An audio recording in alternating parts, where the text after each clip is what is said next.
வணக்கம் நண்பர்களே. உள்ளத்தில் முள். நவராத்திரி அணுகிக் கொண்டிருந்தது. அவரவர்கள் வீட்டில் புதிய புதிய பொம்மைகளை வாங்கி வாங்கிச் சேர்த்தார்கள் பெண்மணிகள். குழந்தைகளுக்குத்தான் எத்தனை குதூகலம்! நாளுக்கு ஒரு கோலம் புனைந்து கொண்டு வீடு வீடாக புகுந்து அழைத்து வருவதற்கு அவர்கள் தயாரானார்கள். இந்த ஆண்டு விஸ்வநாத ஆசாரியருக்கு வியாபாரம் அதிகம். அவர் முன்பே பல மூர்த்திகளை செய்து வைத்திருக்கிறார். வெறும் மண் பொம்மையாவை? கருங்காலியிலும் சந்தன மரத்திலும் செய்த தெய்வங்கள். அவரிடம் வாங்கின உருவங்களில் பல அஷ்டோத்திரமும் சகஸ்ர நாமங்களுமாக பெற்று கற்பூர ஆரத்தி வாங்கி கொண்டு தெய்வமாக விளங்குகின்றன. எத்தனையோ காட்சிகளில் அவருக்கு பரிசும் பாராட்டும் கிடைத்திருக்கின்றன. அவ்வளவுக்கும் காரணம், நன்றியறிவோடு அந்த பெரியவரை நினைத்து பெருமூச்சு விட்டார் ஆசாரியர். அவர் கை வேலை செய்து கொண்டிருந்தது. எதிரே மிக மிக வியத்திற்குரிய ராஜராஜேஸ்வரியின் பிம்பம். அதை பார்த்து பார்த்து வேலை செய்து கொண்டிருக்கிறார். சிற்றிலு கொண்டு செதுக்குகிறார், இழைக்கிறார். முன்னாலே இருக்கிறதை போலவே செய்ய வேண்டும் என்பது அவருடைய ஆசை. அப்படியானால் முன்னுள்ளது வேறு யாரேனும் செய்ததோ? இல்லை இல்லை, அதுவும் அவர் செய்ததுதான். அதை எதற்காக அடிக்கடி பார்க்கிறார்? அதே அச்சாக அமைய வேண்டும் என்பது அவர் எண்ணம். கலைஞனுக்கு தான் படைக்கும் ஒவ்வொன்றிலும் ஒவ்வொரு தனி அழகு பொழியும். தொழிலாளியோ எல்லாவற்றையும் ஒன்று போல செய்வான். தான் செய்ததையே பார்த்து மறுபடியும் அதே அச்சாக செய்யும்போது கலைஞனுக்கு அலுப்பு தட்டிவிடும். வெறும் கைவேலை மட்டும்தானே, புதிய கற்பனைக்கு இடம் இல்லாமல் போய்விடுகிறதல்லவா? விஸ்வநாத ஆசாரியார் நிலையும் அப்படித்தான் இருந்தது. புதியதாக மற்றொரு மூர்த்தியை செய் என்றால் மிகவும் எளிதில் மகிழ்ச்சியோடு செய்து விடுவார். இப்போது ஒரு நிர்பந்தத்தில் அகப்பட்டு கொண்டிருக்கிறார். இம்மி பிசகாமல் அதே மாதிரி அமைய வேண்டும். ஏன்? அவராகவே வருவித்து கொண்ட சங்கடம் அது. விஸ்வநாத ஆசாரியருக்கு தச்சு வேலைதான் இளமையில் அவர் தகப்பனார் சொல்லி தந்தார். ஆனால் அவர் கையில் வெறும் தச்சு தொழிலாளியின் நரம்பு ஓடவில்லை. சிற்ப கலைஞனுடைய ஆற்றல் அதற்கு இருந்தது. நாய், யானை, மனிதன் என்று உருவங்களை இளம் பிரயாதத்தில் செதுக்க தொடங்கினார். பிறகு தேரில் பதிக்க வேண்டிய உருவங்களில் பெரும்படியான வேலைகளை செய்தார். அப்பால் நுட்பமான வேலைகளையும் செய்ய தெரிந்து கொண்டார். அவருடைய பால்ய சிநேகிதர் பரமசிவ சாஸ்திரியார் ஒரே பள்ளிக்கூடத்தில் 4 வகுப்பு வரையிலும் ஒன்றாக படித்தார்கள். அதற்கு மேல் இருவரும் அந்த படிப்புக்கு முற்றுப்புள்ளி வைத்து விட்டார்கள். சாஸ்திரியாருடைய தகப்பனார் பெரிய ஜோசியர். வடமொழியிலும் மந்திர சாஸ்திரங்களிலும் வல்லவர். அவர் தம்முடைய பிள்ளைக்கு மிளிர்ச்சி பாஷை வேண்டாம் என்று நிறுத்தி கொண்டு தம்முடைய வித்தைகளை சொல்லிக் கொடுத்தார். பரம்பரை வித்தை எளிதிலே பரமசிவ சாஸ்திரியாருக்கு வந்துவிட்டது. பையன் எப்படியாகிலும் பிழைத்துக் கொள்வான் என்ற முழு நம்பிக்கையுடன் அவருடைய தந்தையார் கண்மூடினார். இப்போது பரமசிவ சாஸ்திரியார் மந்திர சாஸ்திரத்தில் வல்லவர் என்று பெயர் எடுத்தார். என்ன எடுத்து என்ன பிரயோஜனம்? ஜோசியத்தையும் மந்திரத்தையும் கட்டி அழுகிறவர்களைத்தான் சனி பகவான் அடைக்கலம் புகுந்து நிரந்தரமாகவே அவர்களிடம் இருந்து விடுகிறானே. சாஸ்திரியார் குழந்தை குட்டிகளோடு வறுமையையும் வளர்த்து வந்தார். தம்முடைய நண்பர் விஸ்வநாத ஆசாரியார் இப்போது ஓரளவு செயலாக இருப்பது தெரிந்து அவருக்கு மகிழ்ச்சி உண்டாயிற்று. 2 நண்பர்களும் அடிக்கடி கலந்து பேசுவார்கள்.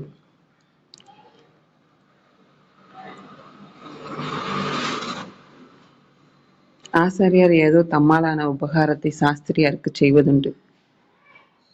நேரே கொடுத்தால் அவர் வாங்கிக் கொள்ள மாட்டார் என்று ஏதோ தகடென்றும் தாய்த்தென்றும் பேர் சொல்லி வாங்கி கொண்டு பொருள் கொடுப்பார். ஒரு நாள் சாஸ்திரியார் தம் நண்பருக்கு ஒரு யோசனை கூறினார். நீ இந்த மாட்டையும் குதிரையையும் யானையையும் செய்து விற்கிறாயே, உனக்கோ திறமை இருக்கிறது. உன் ஒளி நீ நினைக்கிறதையெல்லாம் உருவாக்கி விடுகிறது. நல்ல தெய்வ பிம்பங்களாக செய்தாயானால் உனக்கு புண்ணியமும் லாபமும் அதிகம் ஏற்படும் என்றார். என்ன செய்ய வேண்டும்? அதை சொல்லுங்கள், செய்து பார்க்கிறேன். ராமன், கிருஷ்ணன், முருகன் என்று பல மூர்த்திகளை செய்யலாம். எவ்வளவோ அருமையான மூர்த்திகளின் தியான ஸ்லோகங்கள் இருக்கின்றன. அவற்றில் உள்ளபடி நீ மூர்த்திகளை செய்தாயானால் பலர் விரும்பி வாங்கிக் கொள்வார்கள். எனக்கு அந்த மூர்த்திகளின் லட்சணங்கள் தெரிய வகையில்லையே என்று அங்காளைப்புடன் சொன்னார் ஆசாரியார். அதை பற்றி நீ ஏன் கவலைப்படுகிறாய்? நான் அந்த தியான ஸ்லோகங்களின் பொருளை விளக்கமாக சொல்கிறேன். நீ அதன்படியே விக்கிரகங்களை செய்யலாம் என்று சாஸ்திரியார் கூறினார். அது முதல் விஸ்வநாத ஆசாரியார் முழுக்க முழுக்க தெய்வ திருவுருவங்களையே சமைத்து வந்தார். பலர் அவருடைய பிரதிமைகளை வாங்கத் தொடங்கினார்கள். சந்தனத்தாலே செய்த திருவுருவங்களை வாங்கி பூஜை செய்தார்கள். இதனால் ஆசாரியாருடைய வருவாய் மிகுதியாயிற்று. தமக்கு இந்த வருவாய் வருவதற்கு காரணம் சாஸ்திரியார் என்பதை அவர் மறக்கவே இல்லை. சாஸ்திரியார் நவராத்திரியில் சிறப்பாக பூஜை செய்வார்.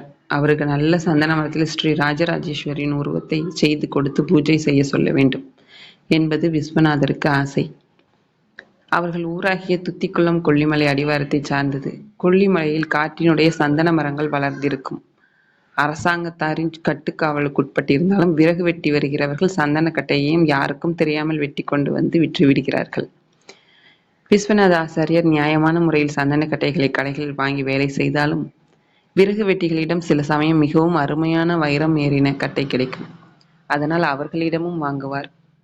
தவறுதான், ஆனாலும் வேறு வழி இல்லாமல் வாங்குவார். அதிகாரிகள் அவரை பொறுத்தமட்டில் ஒன்றும் செய்யாமல் இருந்தார்கள். ஒரு சமயம் ஒரு விறகு வெட்டி மிகவும் பெரிதாக வைரம் பாய்ந்ததாக ஒரு சந்தன கட்டையை கொண்டு வந்து கொடுத்தான்.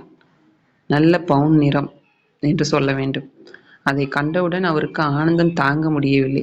அவனிடம் ஒன்றும் கேட்காமலே 50 ரூபாயை தூக்கி கொண்டு வந்து கொடுத்து விட்டார். அவன் பிரமித்து போனான். நெடுநாட்களாக தாம் பட்ட கடனை தீர்த்து விடலாம் என்ற ஆர்வம் அவருக்கு. இந்த நவராத்திரி வருவதற்குள் மிகவும் அழகாக பூஜைக்கு உரியதாக ஸ்ரீ ராஜராஜேஸ்வரியின் திருவுருவத்தை செய்துவிட வேண்டும் என்ற ஆசை. அவர் தம் அகக்கண்ணில் அம்பிகையின் திருக்கோலத்தை பற்றி தெளிவாக கேட்டு அறிந்திருக்கிறார் அல்லவா? உன்னுடைய மற்ற வேலைகளை எல்லாம் கெடுத்துக்கொண்டு இதை ஏன் செய்கிறாய்? ஒளிந்தபோது செய்து தரலாமே என்று சாஸ்திரியார் சொன்னபோது விஸ்வநாதர் கேட்கவில்லை. முன்பே செய்து தந்திருக்க வேண்டியது. இவ்வளவு நாள் நல்ல கட்டையாக கிடைக்கவில்லை, இப்போதுதான் கிடைத்தது. இந்த சமயத்தை விடலாமா? எப்படியும் இந்த நவராத்திரிக்கு அம்பாள் உங்கள் கையில் பூஜையை ஏற்றுக்கொள்ள எழுந்தருள்வாள் என்று சொன்னார். சாஸ்திரியார் எல்லாம் அம்பிகையின் கிருபை என்று பேசாமல் இருந்து விட்டார். புரட்டாசி மாதம் பிறந்து விட்டது. விஸ்வநாதர் ஒருவாறு உருவத்துக்கு எல்லை கூலி வேலை செய்து வந்தார். அவயம் அவயமாக நுட்பமாக வடித்தெடுத்தார்.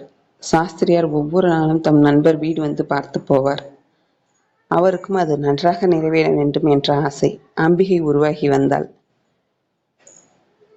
உன் கை விஸ்வகர்மனுடைய கையப்பா. இந்த விக்கிரகத்துக்கு ஒரு லட்சார்ச்சனை பண்ணிவிட்டேன். ஆனால் இந்த சன்னிதானத்தில் பேய்கள் கூத்தாடும். எத்தனை கச்சிதமாக இருக்கிறது உன் வேலை என்று சாஸ்திரியார் பாராட்டுவார். எல்லாம் நீங்கள் காட்டும் வழிதான் என்பார் நண்பர். ஒருவாறு திருவுருவம் பூர்த்தியாயிற்று.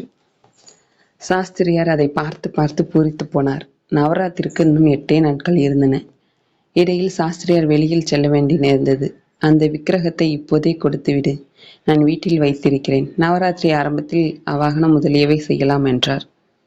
இல்லை இல்லை, சில்லறை நகாசு வேலைகள் இருக்கின்றன. அவற்றை செய்துவிட்டு நீங்கள் ஊரிலிருந்து வந்தவுடன் தந்து விடுகிறேன் என்றார் விஸ்வநாதர். என்னவோ அம்பாள் தான் உனக்கு மேன்மேலும் நன்மையை உண்டு பண்ண வேணும். எவ்வளவோ வேலைகளை எடுத்துக்கொண்டு வரும்படியை விட்டுவிட்டு எனக்காக இதை செய்ய ஆரம்பித்தாய்.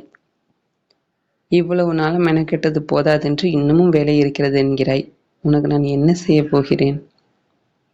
அந்த கேள்வியை நான் கேட்க வேண்டும். நீங்கள் அல்லவா இந்த புதிய வழியை என காட்டி என்னை முன்னுக்கு வரச் செய்தீர்கள்.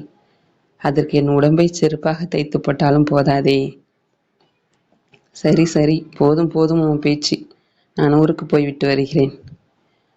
அவர் ஊருக்கு போயிருந்த போதுதான் விஸ்வநாதருக்கு அந்த சோதனை நேர்ந்தது. யாரோ ஒரு நண்பர் அவர் வீட்டுக்கு வந்திருந்தார். அவர் தம்முடன் ஒரு செல்வரையும் அழைத்து வந்தார். அவர் வீட்டில் அம்பிகை பூஜை செய்கிறவராம். அப்போது ராஜராஜேஸ்வரி முழு பொலியோடு உருவாகிவிட்டாள். அந்த தெய்வ உருவத்தை தம் நண்பருக்கும் அவருடன் வந்த செல்வருக்கும் காட்டினார் மரச்சிற்பி. அதை கண்டவுடன் செல்வர் வியப்பை வடிவமானார். அதை பார்க்க பார்க்க தம் கண்ணை வாங்க முடியவில்லை. இது என்ன விலையாகும் என்று கேட்டார். விற்பதற்கு செய்தது அல்ல இது என்றார் ஆசாரியார். ஏன் விற்கக்கூடாது என்று செல்வர் கேட்டார். ஆசாரியருக்கு என்னவோ தோன்றிற்று. இதற்கு பணம் கொடுக்கிறவர் யாரும் இல்லை என்று கூறினார். என்ன அப்படி சொல்கிறீர்கள்? அப்படி என்ன விலையாகப் போகிறது? எவ்வளவு விலையானாலும் நான் கொடுத்து விடுகிறேன். ஆசாரியார் உடனே 1000 ரூபாய் என்றார். அந்த தொகையை அவர் கொடுப்பதாவது என்று எண்ணினார். ஆனால் செல்வரோ சலிக்கவில்லை. இவ்வளவுதானா? இந்தாருங்கள் 200 ரூபாய் முன்பணம். பாக்கியை ஊருக்கு போய் அனுப்பி இந்த மூர்த்தியை வாங்கிக் கொள்கிறேன் என்று சொல்லி 2 நோட்டை நீட்டினார். விஸ்வநாதருக்கு இப்போது திகைப்பு உண்டாகிவிட்டது. 1000 ரூபாய் விட மனசு வரவில்லை. இதை கொடுத்துவிட்டு இதே மாதிரி வேறு ஒன்று செய்துவிட்டால் போகிறது. நவராத்திரிக்கு இன்னும் 3 நாட்கள் இருக்கின்றன. அதற்குள் எப்படி செய்வது? ஏதோ பைத்தியக்காரத்தனமாக பேசி அகப்பட்டு கொண்டோமே என்று ஒரு எண்ணம் அவருக்கு தோன்றியது. 1000 ரூபாய் என்ற நினைவு அவரை சற்றே சபலத்துக்கு உள்ளாக்கியது. என்ன யோசிக்கிறீர்கள் என்று செல்வர் கேட்டார். அதற்குள் கலைஞர் ஒரு விதமாக முடிவுக்கு வந்துவிட்டார். இந்த ரூபாயை நீங்களே வைத்துக் கொள்ளுங்கள். நவராத்திரிக்கு இன்னும் 3 நாட்கள் இருக்கின்றன. நவராத்திரி அன்று காலையில் பணத்துடன் ஆளை அனுப்புங்கள். விக்கிரகத்தை கொடுத்து அனுப்புகிறேன். அதற்குள் உங்கள் மனசு மாறினால் நீங்கள் இதை வாங்கிக் கொள்ள வேண்டாம் என்று சிற்பி சொன்னபோது, இல்லை இல்லை, இப்போதே எடுத்துக்கொண்டு போகிறேன். இந்த நண்பர் எனக்கு பிணையாக இருப்பார். ஊர் போனவுடன் பணத்தை அனுப்பிவிடுகிறேன் என்று பரபரப்பாக பேசினார் செல்வர். இன்னும் சில்லறை வேலைகள் இருக்கின்றன. அவற்றை செய்து அனுப்புகிறேன். நீங்கள் கவலை இல்லாமல் ஊருக்கு போங்கள் என்று சொல்லி அவரை அனுப்பினார் கலைஞர். அவருக்கு இந்த 3 நாட்களில் அதே மாதிரி வேறு ஒன்றை செய்துவிடலாம் என்ற தைரியம். சாஸ்திரியார் நவராத்திரி ஆரம்ப நாள் காலையில்தான் வரப்போகிறார் என்று தெரிந்தமையால் அதற்குள் செய்துவிடலாம் என்று துணிவு ஏற்பட்டது. செய்ய தொடங்கிவிட்டார். இரவும் பகலும் செய்தார். ஒன்று போலவே ஒன்று செய்வது எளிதென்று நினைத்தார். ஆனால் அது எவ்வளவு கடினமானது என்று அந்த கலைஞருக்கு இப்போது தெரிந்தது. அது உயிர் இல்லாத எந்திரத்தின் வேலை அல்லவா? நடுநடுவே தர முடியாது என்று செல்வருக்கு சொல்லி அனுப்பிவிடலாமா என்று தோன்றியது. 1000 ரூபாய் நினைவு அதை மாற்றியது. நான் அதை விற்றுவிட்டேன். அடுத்த நவராத்திரிக்கு வேறு செய்து தருகிறேன் என்று தம் நண்பரிடம் சொல்லலாமா என்று நினைத்தார். அப்படி செய்வதனால் சாஸ்திரியார் சிறிதும் வருத்தப்பட மாட்டார். நல்ல விலைக்கு விட்டது பற்றி மகிழ்ச்சியை அடைவார். ஆனால் அந்த மகோபகாரியை ஏமாற்றலாமா? அது தர்மமாகுமா? அவரை விட 1000 ரூபாய் பெரிதா? அவருடைய சகாயம் இல்லாவிட்டால் இந்த பொருள் ஏது, புகழ் ஏது? அலைமோதும் உள்ளத்தோடு அவர் வேலை செய்து வந்தார். கடுமையான வேலை. அதைவிட அவர் உள்ளத்தில் உண்டான போராட்டம் பின்னும் கடுமையாக இருந்தது. எப்படியாவது மற்றொரு திருவுருவத்தை செய்து இந்த தர்ம சங்கடத்தினின்றும் விடுதலை பெற வேண்டும் என்று தீவிரமாக உழைத்து வந்தார். அவர் கை வலித்தது, கண் வலித்தது, எல்லாவற்றிற்கும் மேலாக நெஞ்சு வலித்தது. மார்பு என்று அவர் உள்ளந்தான் வலித்தது. பணப்பையின் வலைப்பட்ட பாவி என்று தம்மையே திட்டிக் கொண்டார். 2 நாட்கள் ஆயின. இன்னும் 24 மணி நேரத்தில் 2வது ராஜராஜேஸ்வரி உருவாக வேண்டும். வெறி பிடித்தவரைப் போல வேலை செய்தார். வீட்டில் உள்ளவர்கள் எல்லாரும் அவர் நிலையைக் கண்டு அஞ்சினார்கள். என்ன இது? சரியாக சோறு தின்னாமல் கண்ணை மூடாமல் வேலை செய்தால் உடம்பு எதற்காகும் என்றார்கள். அவர் ஒன்றையும் காதில் வாங்கிக் கொள்ளவில்லை. மூர்த்தன்மியமாக அவர் ராஜராஜேஸ்வரியை உருவாக்கி கொண்டிருந்தார். ஒவ்வொரு மணியாக காலம் கழிந்து கொண்டிருந்தது. அவர் வேலையின் வேகம் அதிகமாயிற்று. அன்றைக்கு மறுநாள் நவராத்திரி. மாலை 6 மணி ஆயிற்று. ஒரு விதமாக உருவம் வந்துவிட்டது. கொஞ்சம் நுட்ப வேலைகள் பாக்கி. அவற்றை செய்ய 3 மணி நேரம் பிடித்தது. எல்லாம் ஆன பிறகு 2 திருவுருவங்களை அருகருகே வைத்து பார்த்தார் கலைஞர். இரண்டும் ஒன்றாக இல்லை. மற்றவர்களின் கண்ணுக்கு வேறுபாடு தோன்றாது. ஆனால் அவர் கண்ணுக்கு, நுட்பமான கலைக்கண்ணுக்கு வேறுபாடு தோன்றியது. ஒன்று அசல், மற்றொன்று நகல். ஒன்று உயிரின் படைப்பு, மற்றொன்று கையின் படைப்பு. ஒன்றுக்கு அன்பு விலை, மற்றொன்றுக்கு அழியும் பணம் விலை. இதுவரையில் அவர் எதை யாருக்கு அளிப்பது என்பதை சிந்திக்கவே இல்லை. பணம் கொடுக்க முன் வந்தவர் பார்த்து முதல் திருவுருவத்தை அதையே கொடுத்து விடுவதாகத்தான் அப்போது எண்ணியிருந்தார். ஆனால் இப்போது இதை தர ஒப்புக்கொண்ட பாவத்தை விட மகாபாவம் மூலத்தை கொடுப்பது. மறுநாள் நவராத்திரி ஆரம்பம். கலைஞர் 2ஐயும் தனித்தனியே மறைத்து வைத்தார். செல்வருடைய ஆள் 1000 ரூபாயுடன் வந்தார். 2வது செய்த உருவத்தை அவனிடம் அனுப்பினார். அதுவரையில் அவருக்கு ஒன்றும் ஓடவில்லை. அவன் கையில் அதை கொடுத்த பிறகு பெருமூச்சு விட்டார். அவன் கொடுத்து சென்ற 1000 ரூபாய் அவர் முன் கிடந்தது. அவருக்கு இப்போது அதை தொடவும் அருவருப்பாக இருந்தது. எப்படியோ அதை எடுத்து வைத்தார் பெட்டியில். சாஸ்திரியார் வீட்டுக்கு ஆள் அனுப்பி வந்துவிட்டாரா என்று விசாரித்தார். வந்தது தெரிந்து தம்முடைய அன்பு காணிக்கையை எடுத்துக்கொண்டு அவர் வீட்டை நோக்கி புறப்பட்டார். சாஸ்திரியார் வீட்டுக்கு போய் அட்டைப்பட்டியிலிருந்து அம்பிகையை ஒரு பீடத்தில் எடுத்து வைத்தார் கலைஞர். அதை கண்டவுடன் சாஸ்திரியாருக்கு உடம்பு புல்லரித்தது.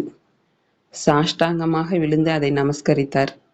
எழுந்தவர் என்ன தோன்றிற்றோ கலைஞர் காலில் விழப்போனார். என்ன சாமி இது? நான் பாவி, எனக்கா நமஸ்காரம் என்று சொல்லிக்கொண்டே அவர் காலில் விழுந்தார் கலைஞர். நீ தெய்வாம்சம் பெற்றவன் அப்பா. அம்பிகையை உன் அகக்கண் தரிசித்திருக்க வேண்டும். இல்லாவிட்டால் இப்படி அமையாது என்று சொல்லும் போதே சாஸ்திரியார் கண்ணீரை கக்கியது. எழுந்த கலைஞருக்கு ஏதோ படபடவென்று வந்தது. விடை பெற்று கொண்டு வீடு சென்றார். சென்று படுத்து விட்டார். ஜுரம் வந்துவிட்டது. 3 நாள் ஆகாத ஜுரம். அப்போது ரூபாய், பாவி, பணப்பை என்று என்னென்னவோ பிதற்றினார். சாஸ்திரியார் அவரை வந்து பார்த்து போனார். வீட்டில் உள்ளவர்கள் அப்போதே சொன்னோமே கேட்டீர்களா என்று அங்காளைத்தார்கள். 4வது நாள் அவருக்கு சிறிதே குணமாயிற்று. எழுந்தார். சாஸ்திரியார் வீடு சென்று பார்த்தார். அங்கே அம்பிகை உலக மதா சாஸ்திரியாருடைய பூஜையில் கொஞ்சி விளையாடி கொண்டிருந்தாள். உன் படைப்பை பார்த்தாயா என்று கேட்டார் அந்த பெரியவர். அப்படி சொல்லாதீர்கள். நீங்கள் இதற்கு தெய்வ கலையை ஊட்டிய மகாமுனிவர். நான் ஆசாபாசத்தில் அகப்பட்டு உழலுபவன். அப்படி சொல்லாதே அப்பா, நீ அவதார புருஷன். மேலே அவர் புகழுரையை கேளாமல் புறப்பட்டு விட்டார் கலைஞர். அன்று அவர் யார் சொல்லியும் கேளாமல் அவசர காரியமாக வெளியூர் புறப்பட்டு போனார். அன்று வெள்ளிக்கிழமை, நவமி, சரஸ்வதி பூஜை. வழக்கம்போல் பூஜைக்கு ஏற்பாடு செய்து கொண்டிருந்தார் சாஸ்திரியார். அவருடைய மனைவி அருகில் இருந்து புத்தகங்களை அடுக்கினாள். அம்பிகை எவ்வளவு மூர்த்திகரத்துடன் இருக்கிறாள். ₹1,00,000 கொடுத்தாலும் எப்படி கிடைக்குமா? அரண்மனையில் ராஜராஜாக்களிடம் இருக்க வேண்டியவைகள் இந்த ராஜராஜேஸ்வரி. இந்த ஏழையிடம் அகப்பட்டு கொண்டிருக்கிறாள். அங்கே இருந்தால் அழகான மண்டபம் ஒன்று செய்து அதில் எழுந்தருளச் செய்து பூஜிப்பார்கள். பரம தரித்திரனாகிய நான் எங்கே போவேன் என்று சொல்லி வாய் மூடவில்லை. சாமி என்ற குரல் கேட்டது. குரலோடு விஸ்வநாத ஆசாரியார் ஒரு ஆளின் தலையில் ஒரு பெரிய அட்டை பெட்டியை வைத்து கொண்டு வந்தார். என்னப்பா புதிய சீர் என்று கேட்டார் சாஸ்திரியார். அம்பாள் உத்தரவு பண்ணினாள் என்று சொல்லிக்கொண்டே அட்டை பெட்டியை கீழே வைக்க செய்து பிரித்து உள்ளிருப்பதை எடுத்து வைத்தார். என்ன ஆச்சரியம் இது! வெள்ளியும் தங்கமும் இழைத்து செய்த அற்புத மணிமண்டபம். அம்பிகை எழுந்தருள்வதற்கு இல்லையே என்று ஏங்கினாரே அந்த மண்டபம். அம்பிகை இந்த மண்டபத்தில் எழுந்தருளி இருக்கட்டும் என்று சொல்லும்போது கலைஞர் தொண்டை கரகரத்தது. இது கனவா என்றார் சாஸ்திரியார். இல்லை, நனவுதான். இதை ஏற்றுக்கொண்டு என்னை மன்னித்து விடுங்கள். மன்னிப்பா? சாஸ்திரியார் விழித்தார். தம் உள்ளத்தில் முள்ளாக குத்திய ₹1000 கொண்டு இந்த மணிமண்டபத்தை வாங்கி வந்து கொடுத்த பிறகு இலை போட்டு சோறு சாப்பிடுவது என்ற விரதத்தை அந்த கலைஞர் மேற்கொண்டிருந்தார் என்பதை அவர் உணர்ந்தால் இன்னும் எப்படி விழிப்பாரோ. நன்றி.